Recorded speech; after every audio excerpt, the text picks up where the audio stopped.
Happy 4th of July to my fellow Americans. I hope that this is a great day for you and your family as we commence the beginning of the 250th year of the greatest nation on planet Earth.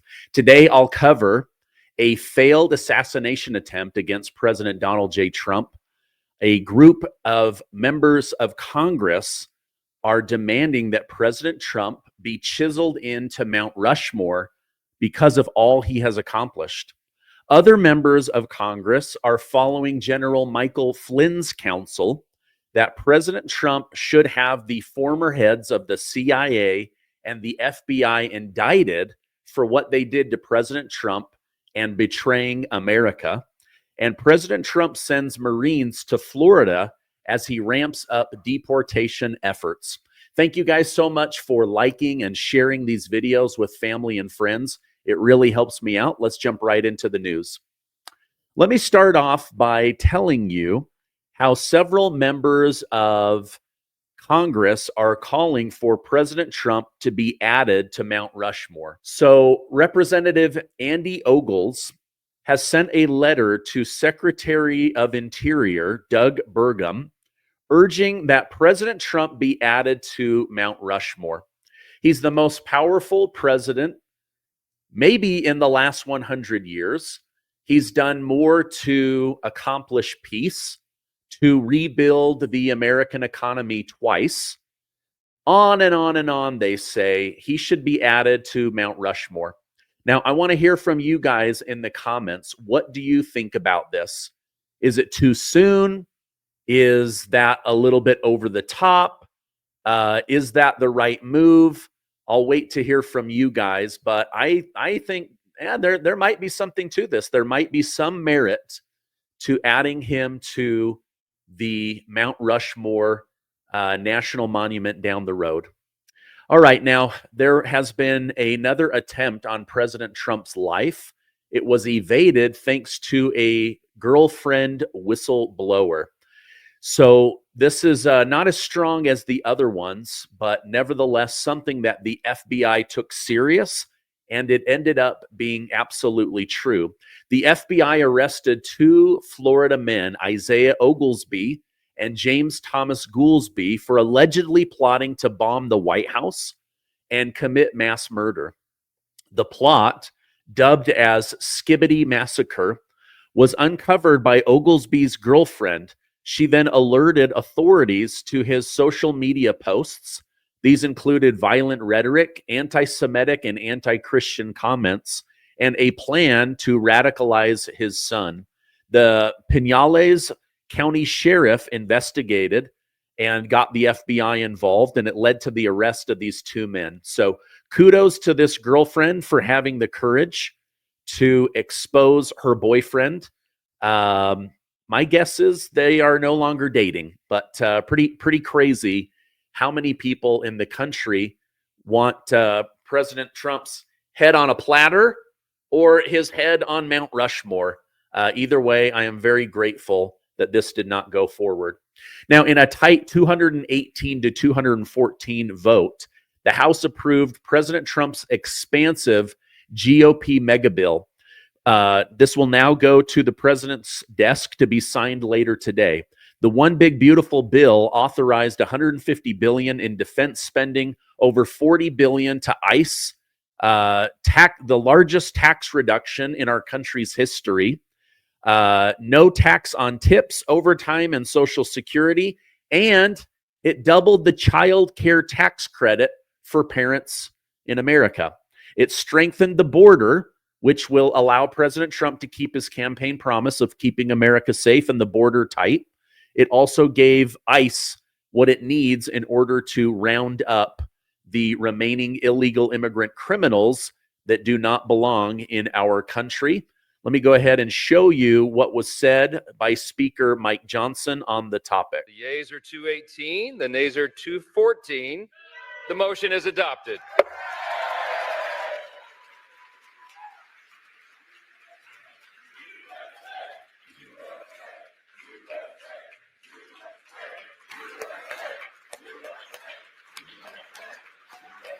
Okay, President Trump absolutely needed to get this done early in his presidency.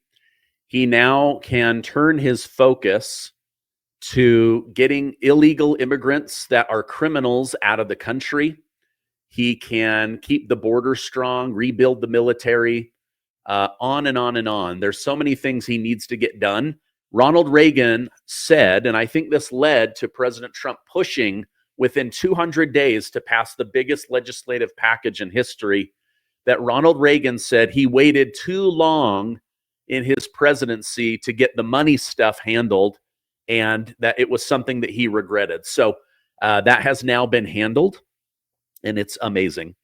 All right, I want to show you guys something from Benny Johnson, because he correctly points out why the Democrats are losing and why they are freaking out. And he's absolutely right. So there's a picture of a member of Congress, a Democrat, on the steps of the Capitol, bawling his eyes out. He says, "Why are Democrat congressmen sobbing on the steps of the U.S. Capitol, weeping like children? Because they know it's over. Once 20 million criminal illegals are deported, they have no future, no path to power. They'll lose 25 House seats and every presidential for a generation. Permanent minority. They bet against America, and America fought back. Now they are undone. The money is gone. The power is gone. The future is gone. The modern Democrat Party is gone." And I would say, with dismantling USAID, which was a scam, and dismantling Act Blue, which they're working on right now, the Democrat Party is in serious trouble. There's nobody. They have no leadership, no unity, no message. Their entire platform is, we're not Donald Trump, which means Donald Trump is the leader of the Republicans because he tells them what to do. And he's also the leader of the Democrat Party because they do just the opposite of what he wants. So he's literally in control of both parties. They mocked him and laughed, and now he's back in control of both parties as the strongest president we've seen in generations. That's according to CNN. That's not according to Stephen Gardner's news show. Now, in a X post by former President Joe Biden, he says he's absolutely terrified by what is happening with the country. He says the Republican budget bill is not only reckless, it's cruel. It slashes Medicaid and takes away health care from millions of Americans. It closes rural hospitals and cuts food assistance for veterans and seniors. It jacks up energy bills, and it could trigger deep cuts to Medicare while driving up a deficit by $4 trillion. All of this to give a massive tax break to billionaires. Working people deserve better. Now, there's zero chance that Joe Biden wrote this himself. I don't mind him being critical of the bill, but he lies to his voters and his base, his party, by not pointing out all of the good it does for Democrats. Democrats get the benefit of a safe country. Democrats get the benefit of a rebuilt military. Democrats get the benefit of a doubled child tax credit. So on and on and on and on, they all benefit from that. But they don't want to give credit to President Trump for any of that. So Joe Biden is lying. Now, this is one of the tricks of the Democrat Party. I know that there are some people, maybe even some people in my audience, that are worried about Medicare, Medicaid. But the reality is, Joe Biden put a huge number, millions, 1.4 million illegal immigrants and about 5 million working aged Americans. So over 6 million onto Medicaid. Those are now being pulled off. Now they're crying their eyes on the Capitol. Oh, the people we put on that we should have never put on. He's such a cruel, mean, orange-faced bad man.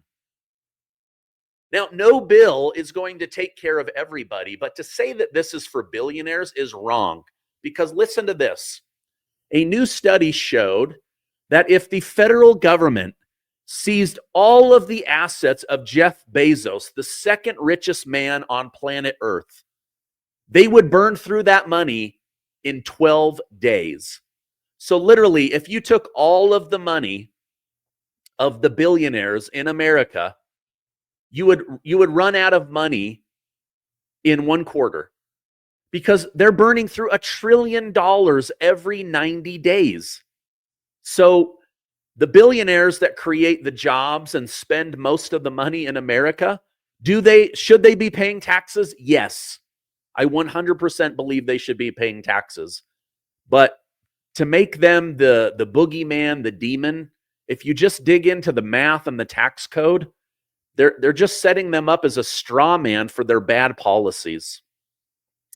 All right, yesterday I told you how General Michael Flynn will be strongly encouraging President Trump to have the Department of Justice arrest and indict those that tried to betray our country and overthrow President Trump's first term. They endangered America. They divided the country. I mean, there's still people that believe Donald Trump is a Russian asset controlled by Vladimir Putin. It's pathetic, but it's the truth. Well, now, well-known members of Congress are coming forward saying this is actually building momentum. Here's one of them. Representative Greg Stokes demands the intelligence chairman bring in James Comey, James Clapper, and John Brennan to be questioned about how they conspired against President Trump. Can we have your word, Congressman, certitude, because our audience is ravenous for this story. We read through the entire CIA top line report this morning, spent the first hour on it. We have your word that the Intel Committee will subpoena Brennan, Clapper, and Comey to answer for this. You've got my word. I'm not the chairman, so I don't get to make that discussion, but I'm certainly going to have that conversation with Chairman Crawford that they absolutely should come in, and not just a hearing, because a hearing is just 5 minutes for each of the members. They need to be deposed under oath, prepared, maybe even bring in outside counsel that specialize in this type of criminal cross-examination, put them under oath and depose them and ask them these tough questions. I absolutely 100% support that. And I think it needs to happen. There's got to be accountability for all this stuff that happened under Trump's first term. Okay. And if you find that they're lying, as John Brennan has lied, egregiously he has lied, demonstrably he has lied to the Senate Intel Committee, will you be sending criminal prosecution suggestions to the DOJ? Absolutely. If there's evidence to support that, absolutely we will do that. Oh, man, there's evidence, my friend. There is absolute evidence. Let me know in the comments, is this what you want? Is this what you voted for? Actual criminals being held accountable versus the innocent being made into criminals? This is what I think we should do. I want you guys to look up Representative Greg Stokes, Steube, and let's call his office and let's politely say, listen, you guys need to subpoena James Comey, James Clapper, and John Brennan.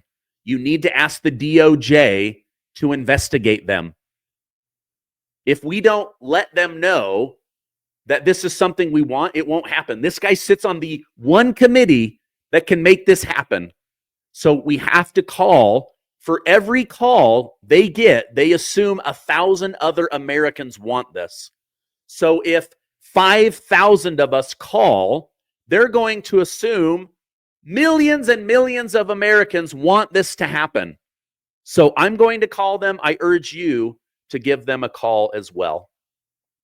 President Donald Trump announced plans to host a UFC championship fight on the White House grounds in 2026 as part of the United States 250th anniversary celebration. I mean, if you don't believe Donald Trump is an alpha male, I mean, this just shows you right here. I mean, this is incredible, right? So it will be a full fight.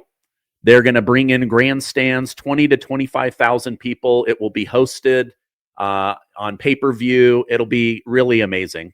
Now, the fight is one of several planned events to mark this milestone, including, this is cool, a youth athletic competition dubbed the Patriot Games, and special programming at national parks and historic landmarks. White House Press Secretary Carolyn Leavitt confirmed Trump's commitment to the plan, while a UFC official acknowledged that, yes, this is in the works. It is something that we want to do. We're going to have a UFC fight. We're going to have a UFC fight. Think of this on the grounds of the White House. We have a lot of land there. We're going to build a little, we're not, Dana's going to do it. Dana's great, one of a kind. We're going to have a UFC fight, championship fight, full fight, like 20, 25,000 people. And we're going to do that as part of 250 also. We're going to have some incredible events, some professional events, some amateur events, but the UFC fight's going to be a big deal too. And all right. Isn't that amazing? President Trump loves America. He believes in America. He's optimistic that this is the beginning of the golden age, not the end of it. It's amazing. Now, President Trump and the White House have deployed 200 Marines from Marine Wing Support Squadron 272 in North Carolina down into Florida to help expedite the deportation of illegal immigrants. So this isn't going to be a military mission, no guns, no, bang, bang, nothing. It's just support to ICE as they ramp up. This is the first of several planned deployments to Florida, Louisiana, and Texas, responding to a Department of Homeland Security request to Pete Hegseth to send more troops to help with the mission of deporting these illegal criminals. This deployment is part of Trump's intensified immigration agenda. And with the passing of the big, beautiful bill, over $40 billion will now be allocated to getting these people out. Now, in a recent episode of Joe Rogan expressed disagreement with President Trump, saying that ICE should be going after criminals, not hard workers that have been here for a long time. Joe Rogan said, it's insane. The targeting of migrant workers, not cartel members, not gang members, not drug dealers, just construction workers showing up on a construction site and then raiding them. Now, let me know in the comments, do you want all illegal immigrants removed or just the criminals? Right now, there is talks about allowing some illegals to register with the government and keep working under a special government permission permit with an understanding that their income will be taxed and that they can be removed at any time that the government wishes. Now, this would mostly be in the agriculture, farming, ranching, and hospitality space. I don't know. Let me know what you guys think about this. Technically, everyone that came in illegally is an illegal, but not every one of them is a bad person. So let me know your thoughts down below. I love the idea of freeing up jobs for Americans. We're already seeing that. I do worry, though, at some point, could there be too many deported? And should they, in fact, be registering with the government and paying taxes with a special permission permit that can be revoked at any time? And they know where these people are. So just more control over the situation. I don't know. Let me know your thoughts. All right. In international news, President Trump announced that Hamas is on the verge of accepting Israel's 60-day ceasefire. President Trump desperately wants to end the killing in Gaza, to put this war to an end. I'm also reading that he is encouraging Saudi Arabia to sign the Abraham Accords, as well as a few other Gulf countries, and to unite, to do business together and end the killing, to move forward with love and economics at the base, not these old religious differences. Is this possible? I don't know. Now, this all started when Hamas attacked 1,200 Jews in Israel and has sadly led to the death of over 50,000 Palestinians. It's triggered a hunger crisis and widespread displacement. You can see why President Trump wants this war to end. U.S. Ambassador to Israel, Mike Huckabee, said this can't end until Hamas is removed. So there's got to be a better way to go forward. Maybe now special forces and Mossad get involved in taking out Hamas and not the children or the women that are used as human shields. Enough death of the innocent, right?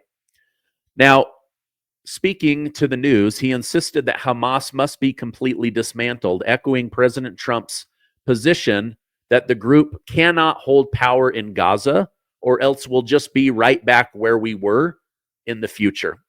So I believe that President Trump is trying to step in and help Israel make a good decision. He's also trying to be the alpha male when it comes to Benjamin Netanyahu. He does not want any more death, any more killing, any more war. So he's trying to help Israel, protect Israel, while ending the wars with Israel.